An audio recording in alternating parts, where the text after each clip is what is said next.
Marco, Sean, how are you, you you doing? seem you seem so far away. I am. This is Uh, not my usual office. the I background feel is quite like I different. am. I'm close to our next destination.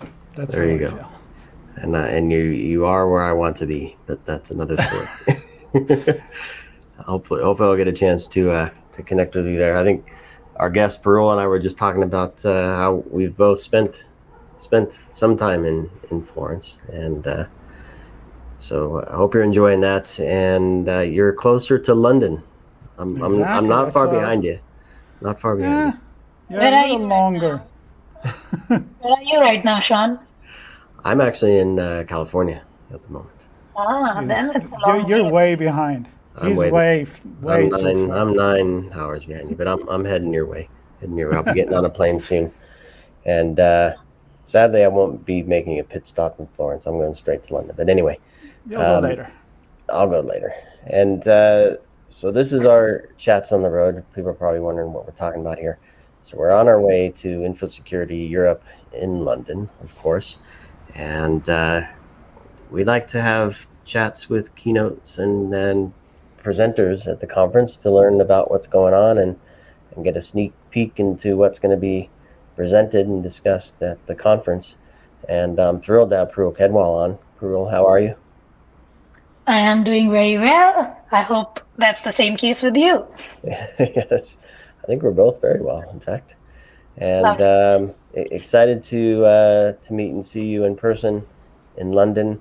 For those who don't know you, maybe a brief introduction: who you are, what you're up to, and we'll go from there. Sure. My name is Parul Khedwal. I have been working in cybersecurity industry for a decade now. And in that last 10 years of experience, I have done very, very different roles. So I started as a SOC analyst way back in early 2014.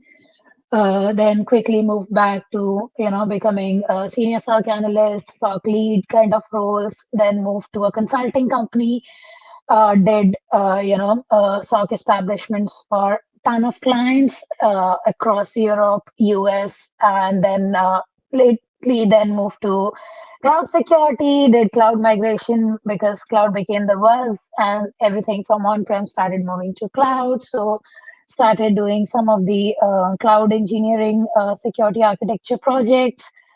So for that, I was mostly based out of Stockholm, Sweden. Worked there for 2 years. In COVID, moved back to India to be with family.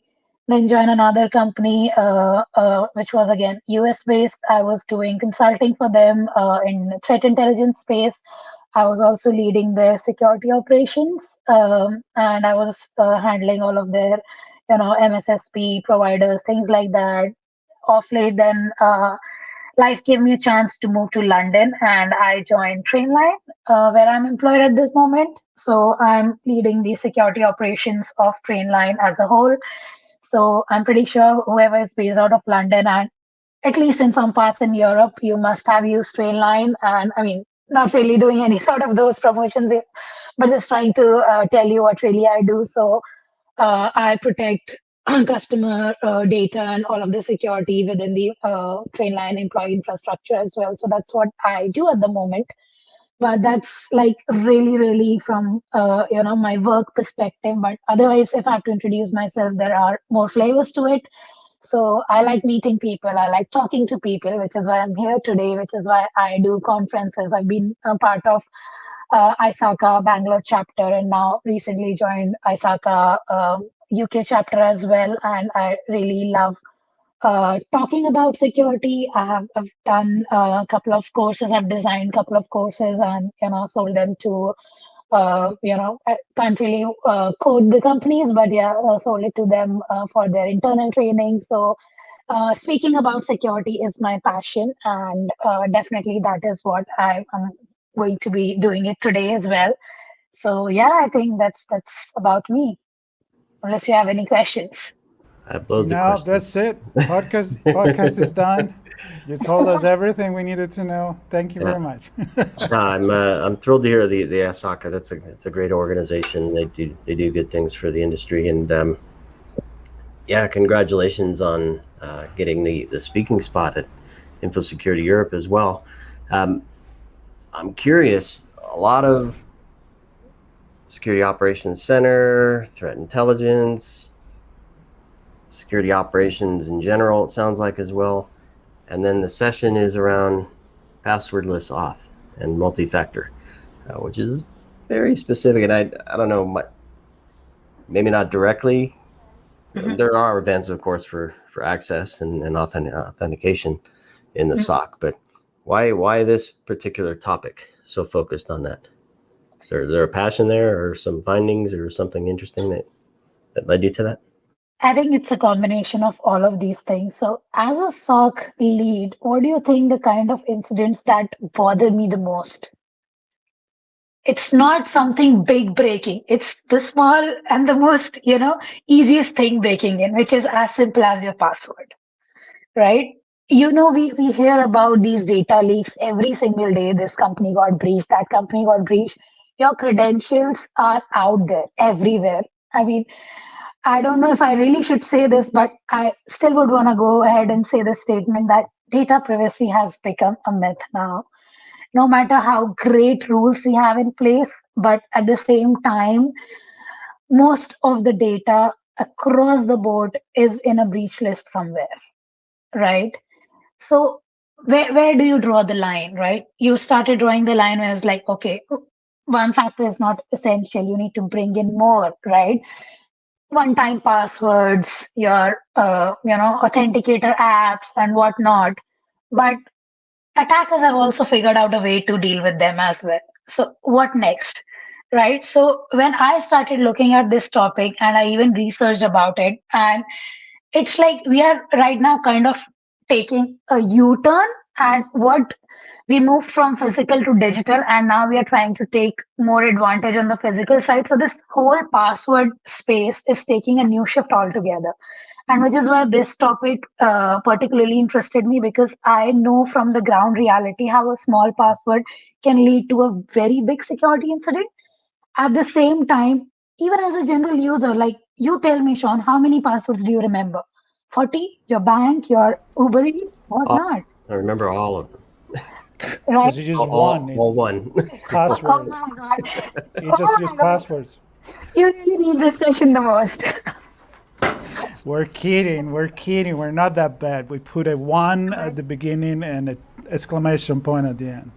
Yeah, but it's again, there's just so much talk around that, what really you want to do with the passwords. There have been always buzzwords like you don't really use a single password, use passphrases. For you, it's easy to remember, I don't like pineapple on my pizza at the rate 236, rather than you remembering combination of your name plus your wife's name plus your dog's name, or I don't know whatsoever, right? So it's taking a whole new shift, and there are a lot of topics that needs to be discussed. There are a lot of topics that people need to be aware about, right? There are a lot of technologies which are coming up. So Fido has done really amazing job in bringing up phishing resistant MFA. So Fido is basically, I think, first identity online. That's what it stands for. I'm sorry if I'm not quoting it correct, because that's what I remember vaguely. But yeah, so I mean, there's a lot to discuss in this space. I've just thrown a very few keywords, but if you look at the agenda of the session as well, you would get to know there's a lot in this space which is happening. You're So let correct. me It is fast identity online. let me ask you something. Like, how did we get here? It's a very long time I hear password are not, not good. I Yeah. also know that password were used during the Roman Empire, or maybe even earlier than that, to authorize entrance somewhere without, when you couldn't see someone behind a wall or a door or whatever. And I understand that. That wasn't the technology. It wasn't like, oh, let me see your iris or let me scan your finger or whatever. But I feel like we had this technology now for a while, and I don't know, are we actually getting to drop the password finally? Or what is it are holding this industry into still using password? I think there are a couple of things which is holding the industry back, first and foremost, it's the resistance from the user side. Because tomorrow, if I told you that you cannot do your bank transactions with a password, but you need to have a pass key or a physical device, you might get immediately bothered that what if this device is lost, right? What if I lose this key? Password is something I can remember or reset, but what if I lose this key? Is it going to be, I mean, are we going backwards? Why not go, to more secure parts? Or why do I need to have a physical scan of my thumb or my retina, or even have a, let's say, a physical device as a key which you can plug into your system and boom, your password is in? What if somebody steals that? So there's a lot of reluctance from the user community side. Reason being, there's not enough communication. There's not a good story being told to them, especially by the security preachers, the vendors who are bringing this technology. And overall, there is, I think, less awareness in this space as a whole. So I think that is one area because of which people are not really ready to implement this. Secondly, it's also about with new technologies would definitely come new threats, right? How ready are we to handle more sensitive data? For example, GDPR says that even your password, your passports, sorry, your full name and password as a passport number as a combination cannot be stored in the same place, right? Because these two together can reveal your identity to another level. You have to be, compliant with certain regulations to be able to store them in the same place. Now, if I, as a person or as a company, want to store your fingerprints, want to store your biometrics, like, right? Am I capable of having an infrastructure which can deal with the security compliance requirements? Maybe, maybe not. So there are a couple of roadblocks, but I think we are heading to a good space because uh, with these sessions, right, more and more people are starting to talk about why going passwordless is going to be the future. And of course, AI being the new buzzword, you can literally throw it anywhere at this point in time. But of course, with AI coming into a lot of toolings, I think it's going to make life easier in the longer run. So, yeah. So AI is an enabler for some adoption, or to make it easier to manage, or I would not give it a direct yes or no, but I mean, it could be put to some good use if I have to say it that way, because this is a technology, it's not that new. It's been there for a couple of years, like 5 years probably. Now, there are organizations which have been using it and they have seen good success. So even without AI, this has, really shown results. But now with AI being an enabler, it could probably, take an easy path. But that's something which future is going to reveal. and so don't give anything away from your session, but is there a story you can tell that kind of sums up what you hope to talk about during your session? Yep. So, I mean, if I have to nail it down to a very short story, it's more like, everybody now cares about security, right? At the same time, everybody now cares about convenience. How do we marry this together, right? And how this approach is going to help in achieving this. We have talked about a lot of different things, right? Phishing, what is a phishing resistant MFA? What's the need to go passwordless? If you can't go passwordless, how to go with passphrases. If you don't even want to go with that, go to YubiKeys, passkeys, and whatnot, right? So there are a whole bunch of topics that you're going to listen probably in the session about, which would give you, an end game to the story that how everything is making sense. Security, passwords, no passwords, keys, how it all comes together. How much, you mentioned the user resistance to let go something that even if it is a pain, because the password is a pain, they are still thinking that anything else is going to be even more painful. So two-factor authentication. But on the other hand, if you have a multi-factor that involve, I don't know, I know it sounds scary, but when you go to the airport, you're already using your face to board the airplane. And they don't even ask you if you're okay with that or not. It's just the way it is. I just went through that. So on one way, I'm like thinking, okay, I'm in cybersecurity, privacy, blah, blah, blah. Why didn't you ask me to do that? But then I'm like, you know what? If it makes the airplane more secure, and I didn't even have to pull out my boarding pass or my phone, it's kind of cool. So are we not, as you mentioned, are we not marketing correctly to... I think marketing was not the word, but I think I did use a word called like we are not telling the right story to the users. Well, but I'm in marketing, so for me that's also telling the right story, right? That way. Yes, and it's also about, I don't know, probably it's more about trust, right? When Yes, you're yeah. going to airport security, you have probably little more trust that it's an airport. It would be regulated by government authorities. There would be regular checks. But when it's let's say a small vendor from which you order food, would you have the same level of trust? Maybe Right, yes. not, right? So that could be one barring factor for people to not really I, buy. I wouldn't want to do retina scan to buy an espresso on a bar tomorrow. But I think to go on a I plane, don't I would know. I need probably... an espresso. Probably, You'll give probably, away your retina for an espresso? Okay. Yeah. probably 20 years down the line, probably you walk away into a Pret with your iris, your bank account is linked, and you get just Probably. pick the coffee and go away. You don't know. Yeah, probably. That's possible. That's definitely possible. Or a pint at a pub, maybe. I don't know. We'll see. All right. Well, Bro, can you give us, as we wrap here, can you give us a sense of who you're speaking to during your session? So clearly, you have a lot of operations and security management background. Your co-presenter Raul looks at ID and access management, so he has more, not more, Yeah. but that perspective.